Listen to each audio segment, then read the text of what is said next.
Those in the music business may feel a special sense of loss over the death of John Lennon. He was, after all, one of their own. Tonight, Felipe Luciano talked to music promoter Ron Delsner. There is a price you pay for fame. It's usually the loss of privacy, which is why most superstars keep their addresses and whereabouts secret. Not John Lennon. He was political about his role as an artist, and his lyrics were the creative expression of a rock and roll, peace and love generation seeking identity and affirmation. He was a people's musician who chose to live in New York City and chose to lead the simple life of husband and father. He never hid where he lived. Everyone knew he had apartments in the Dakota, even a recently arrived gunman from Hawaii. Yes. And one man who was planning a series of concerts for Lennon in '81 says he was the kind of guy who would have never accepted bodyguards. I was angry at him, as I would have been in myself if I had committed myself to walk around with any protection. And then in thinking about it, I don't think he would have had a bodyguard stand in front of the Dakota and say, okay, it's safe to come down now. He wasn't that type of individual. He loved people. Do you think in any way, shape, or form he understood the danger of living in a town like New York?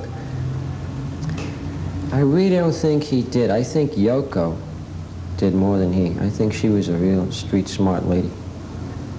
And he was a musician, a great musician, a genius. And I think his art came first. With New York City, the headquarters and home base of so many rock stars, the question now is, how do they start providing for their own security in light of Lennon's brutal murder? And should we blame ourselves, our city, for what happened? We shouldn't lose our artists from this area. It wasn't a slur against New York. It wasn't something that somebody from New York had committed. Lennon wanted to live here. He fought to live here. Yeah, and in fact, it's ironic, and I don't want to be commercial about showing an album, the back of this album, I haven't even opened it yet. The latest Lennon album, Yoko and Lennon album, it says, with special thanks to all the people, known and unknown, who helped us stay in America, without whom this album would not have been made. Love, John and Yoko. It's ironic, this is the thanks they get. They wanted to stay here, they fought to live here, and they were shot by in America. As we were leaving, Mr. Delsner almost sadly, wistfully said, you can never put your guard down. No matter how famous you are, no matter how many people love and accept you, there's always that one creep who can do you in. And so the genius who just wanted to be real people, to be a New York City homeboy, was killed by someone who idolized him, an autograph seeker. It's a contradiction no one has figured out yet. Chuck? Felipe, thank you. In a world of musical fireflies who shine brightly for a moment and then vanish into the darkness, John Lennon was a beacon, a superstar whose musical insights touched and illuminated almost everybody. But his life ended in tragedy, and it began in despair in the English city of Liverpool. John Winston Lennon was born in this gray industrial city during World War II. When he was 3, his father deserted the family, and his mother sent him to be raised by an aunt named Mimi. In school, he was labeled a troublemaker. But John Lennon had already found the key that would open the world to him, his guitar and his music. He teamed up with Paul McCartney and then George Harrison, and in 1960, in a seedy Liverpool club called The Cavern, history was born.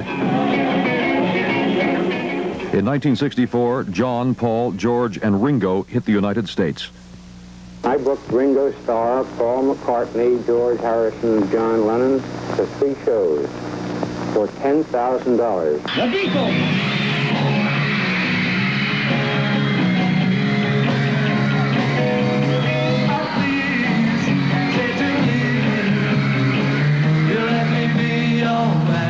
As the years passed and the albums poured forth, the Beatles changed.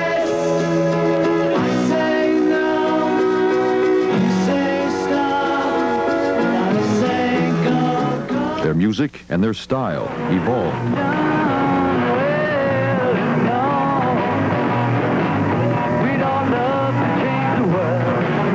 In 1969, John Lennon married Japanese artist Yoko Ono after he divorced his first wife, Cynthia. Many say she caused the breakup of the Beatles, but John was devoted to her. His music had made him extraordinarily wealthy, worth perhaps $250 million, with a yearly income from royalties alone of about $11 million. John and Yoko could have lived anywhere, but they chose New York. In a radio interview last weekend, John said they lived here because it made them feel safe. Do you want to know how great that is? I mean, people come up and ask for autograph or say hi, but they won't bug you.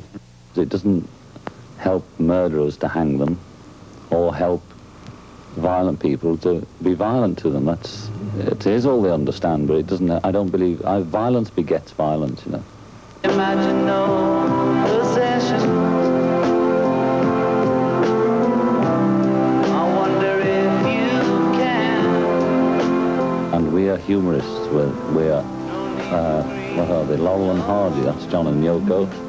And we stand a better chance under that guise, because all the serious people like Martin Luther King and Kennedy and Gandhi got shot. Imagine